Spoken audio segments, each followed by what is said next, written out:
नमस्कार, मैं मृणालिनी शर्मा।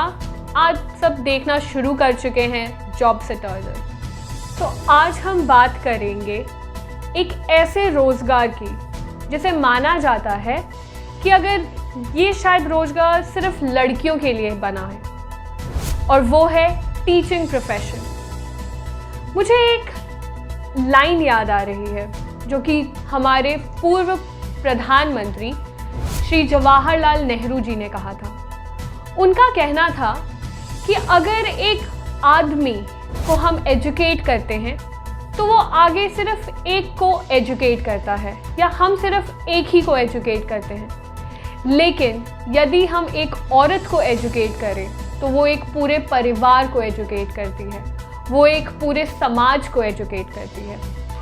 और मुझे उनकी बात बहुत हद तक सही लगती है, मैं उनसे पूरी तरह से सहमत हूँ। टीचिंग एक ऐसा प्रोफेशन है जिससे आप कई जिंदगियों को छू सकते हैं, उन्हें बदल सकते हैं।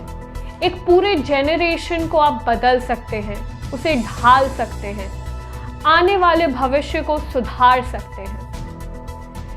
टीचिंग प्रोफेशन में जाने के लिए अगर हम इसमें कुछ कोर्सेज की बात करें कि आपकी इसमें एलिजिबिलिटी क्राइटेरिया क्या है, आपकी क्वालिफिकेशन क्या होनी चाहिए, तो वो कुछ इस प्रकार है। आप बीएड जो कोर्स है, that is called bachelors of education, इसमें एनरोल कराने के लिए आपके पास बैचलर्स डिग्री होनी चाहिए किसी भी आर्ट्स के सब्जेक्ट में, या किसी भी साइंस के सब्जेक्ट में, या ऐसा कोई सब्जेक्ट जो स्कूल्स में पढ़ाए जाते हैं। जैसे मैं बात करूँ English, Hindi, math, science, physics, chemistry इत्यादि। आप अगर अपना बैचलर्स ऑफ आर्ट्स या बैचलर्स ऑफ साइंस कर चुके हैं तो आप बीएड के लिए एलिजिबल हैं। अगर हम बिहार की बात करें तो पूरे बिहार में एक कॉमन बीएड एंट्रेंस टेस्ट होता है जो कि कोई यूनिवर्सिटी ऑर्गेनाइज कराती है।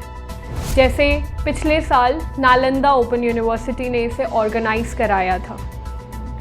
इसमें आपके पास ऑप्शंस दिए जाते हैं कि आपका अगर मेरिट लिस्ट में नाम आ जाता है तो आप किन कॉलेजेस में अपना एडमिशन करवाना चाहेंगे, जहां पे आपके पास कई ऐसे कॉलेजेस हैं जिसको आप चुन सकते हैं आगे अपना बीएड करने के लिए। और अगर मैं पटना की बात करूं तो हमारे पटना में ही कई ऐसे बहुत अच्छे बीएड के कॉलेजेस हैं जो आपको ना सिर्फ टीचिंग के लिए एक अच्छा टीचर बनाएंगे, बल्कि वो आपका पर्सनालिटी भी डेवलप करते हैं, आपकी पर्सनालिटी पे भी काम करते हैं।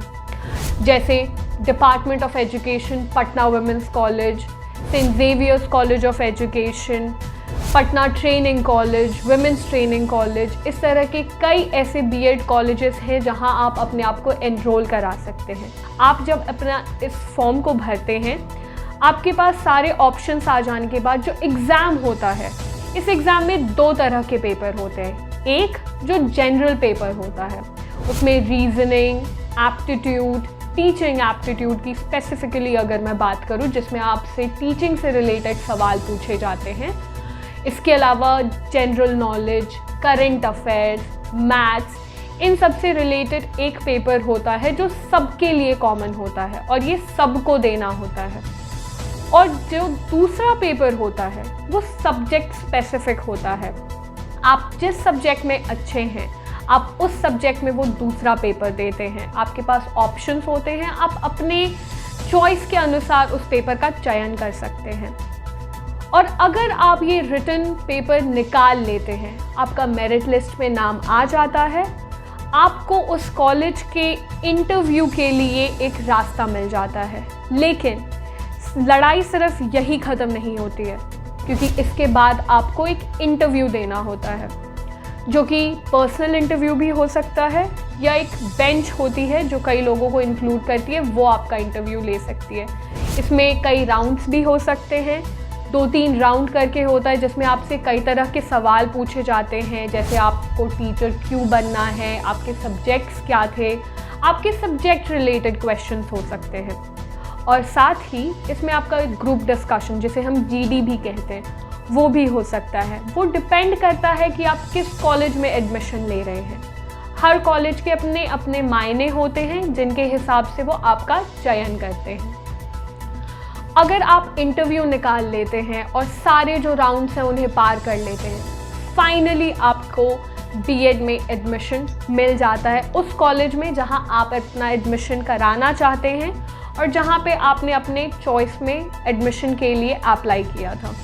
अगर मैं फ़ीस स्ट्रक्चर की बात करूं तो प्राइवेट कॉलेजेस जो हैं जहां पे कई बहुत ही ज़्यादा फ़ीस है, अगर मैं Patna women's college department of education की बात करूं तो वहाँ ऑलमोस्ट 1 लाख से ऊपर फ़ी है 1 साल की। अब वो चूँकि सेमेस्टर सिस्टम हो गया है तो सेमेस्टर वाइज आपकी वो फ़ी डिवाइड हो जाती है।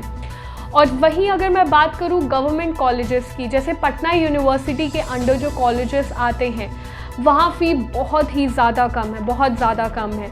तो अगर आप चाहें तो आप दोनों में से किसी भी कॉलेज में जा सकते हैं, पढ़ाई दोनों में बहुत ही अच्छी होती है। और ना सिर्फ Patna women's college department of education, ना ही सिर्फ वुमेंस ट्रेनिंग कॉलेज, इनके अलावा कई ऐसे और प्राइवेट कॉलेजेस हैं और कई ऐसे गवर्नमेंट इंस्टीट्यूशंस हैं जहां आप एडमिशन अपना करा सकते हैं। उसके बाद ये जो कोर्स है ये 2 साल का कोर्स होता है। अभी सिलेबस में बदलाव के कारण ये सेमेस्टर वाइज हो गया है। इसमें 4 सेमेस्टर्स होते हैं, 6-6 महीने के एक सेमेस्टर होते हैं। हर 6 महीने पे आपका सेमेस्टर चेंज होता है। आपके कई सारे असाइनमेंट, सबमिशंस, ट्रेनिंग भी होते हैं। आपको कई स्कूलों में ट्रेनिंग के लिए भेजा जाता है जहां आपको कई बार कुछ हफ्तों के लिए आपको उस ट्रेनिंग में जो भी स्कूल में एक्टिविटीज़ होती हैं उन पे ध्यान देना होता है। वो एक्टिविटीज़ कैसे कराई जाती हैं, पढ़ाया कैसे जाता है, टीचर्स की क्लास आपको ऑब्जर्व करनी होती है। और वहीं एक पीरियड होता है ट्रेनिंग का जिसे हम प्रैक्टिस टीचिंग कहते हैं, और ये सबसे महत्वपूर्ण होता है क्योंकि इसमें आपको एक स्कूल में प्लेसमेंट किया जाता है, प्लेस किया जाता है एक ट्रेनिंग पीरियड के लिए, जहाँ पे आपको बच्चों को पढ़ाना होता है। और वो सब्जेक्ट जो आपका मेथड सब्जेक्ट होता है उसे हम मेथड सब्जेक्ट कहते हैं।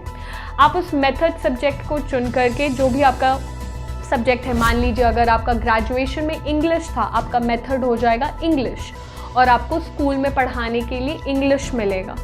आप इंग्लिश को पढ़ाएंगे और वो डिपेंड करता है कि आपके जिस स्कूल में आपको भेजा जा रहा है वहाँ पे कौन सी क्लासेस अवेलेबल हैं। उसके अनुसार आपको क्लास दी जाती है। वहाँ आपको कुछ महीने क्लास लेने होते हैं जिनके बेसिस पे आपका आकलन किया जाता है। और इनके अलावा रिटन एग्ज़ाम्स होते हैं, असाइनमेंट्स होते हैं जिन्हें टाइम टू टाइम आपको जमा करना होता है। और इस तरह से ये पूरा 2 साल का कोर्स होता है। और इसके बाद आपके पास कई रास्ते ऐसे खुल जाते हैं कई स्कूलों के लिए। यहाँ तक कि सबसे अच्छी बात अगर मैं बात करूँ बीएड कॉलेजेस की तो वो ये है कि वहाँ प्लेसमेंट सेल्स होते हैं। आप प्लेसमेंट में बैठ करके कई बार ऐसा होता है कि आप कॉलेज से निकले और नौकरी आपके हाथ में होती है। तो आप आराम से प्लेसमेंट में बैठिए। आपको जितने भी स्कूल्स हैं, आप जिस जगह से भी कर रहे हैं, वहाँ के कई स्कूल्स आपके कॉलेज में आते हैं। आप वहाँ अपना रेज्यूमे दे सकते हैं, अपना सीवी डाल सकते हैं। और अगर आपने सब कुछ अच्छे से सारे पड़ाव पार किए तो आप ज़रूर उस स्कूल में आपको जॉब मिल सकती है। और अगर मैं अपनी बात करूं तो मैंने अपना ग्रेजुएशन पटना वुमेंस कॉलेज से किया, इंग्लिश में बैचलर्स ऑफ आर्ट्स, मेरा इंग्लिश ऑनर्स सब्जेक्ट था। उसके बाद मैंने department of education Patna women's college से बीएड किया जहाँ पे मेरा इंग्लिश मेथड था। और वहीं पे दूसरे साल जब हमारे कॉलेज में प्लेसमेंट हुआ, वहाँ पे मेरा कई स्कूल्स में प्लेसमेंट हो गया था और मैंने फाइनली लॉयोला हाई स्कूल को चुना। और आज मैं लॉयोला हाई स्कूल में असिस्टेंट टीचर हूँ।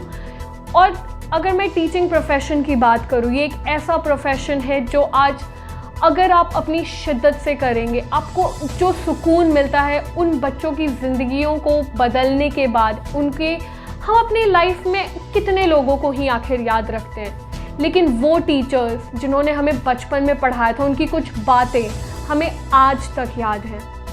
तो अगर आप चाहें तो अगर आप किसी भी ग्रेजुएशन कोर्स में हैं, आप इसके बारे में पता करें। और यहाँ पे आपको कई जानकारी मैंने ऑलरेडी दे दी है। आप इसको पढ़ाई को पूरा करके इसके बीएड के एग्ज़ाम के लिए तैयारी करें, एंट्रेंस के लिए। और अगर आप निकाल लेते हैं इस एग्ज़ाम को तो टीचिंग जॉब आपके लिए ही बनी हुई है। और लड़कियों की जहाँ तक मैं बात करूँ, ये उनके लिए बहुत ही सेफ़ जॉब है, सिक्योरिटी है। आपको अगर आपको इसके बाद आपको स्कूल में कुछ 6-7 घंटे का जॉब है, उसके बाद आपके पास अपने लिए भी टाइम रहेगा। आप उसमें कुछ और अपना पर्सनालिटी डेवलप कर सकते हैं, कुछ अपनी हॉबीज़ पे काम कर सकते हैं। आप अगर सीटेट का एग्ज़ाम निकाल लेते हैं तो आप सेंट्रल स्कूल्स में जा सकते हैं, गवर्नमेंट स्कूल्स में जा सकते हैं।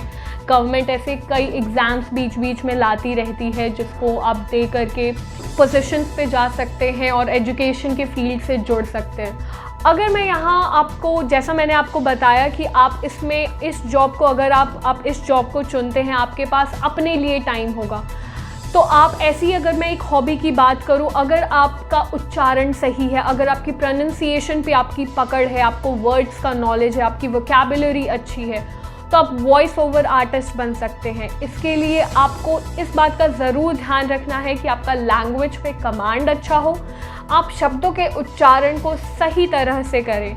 आज के लिए बस इतना ही। हमारे चैनल को लाइक करें, सब्सक्राइब करें और बेल आइकन को दबाना ना भूलें। आप कमेंट सेक्शन में हमें अपने सजेशंस लिख के ज़रूर बताएं कि आप आज का कार्यक्रम आपको कैसा लगा। धन्यवाद।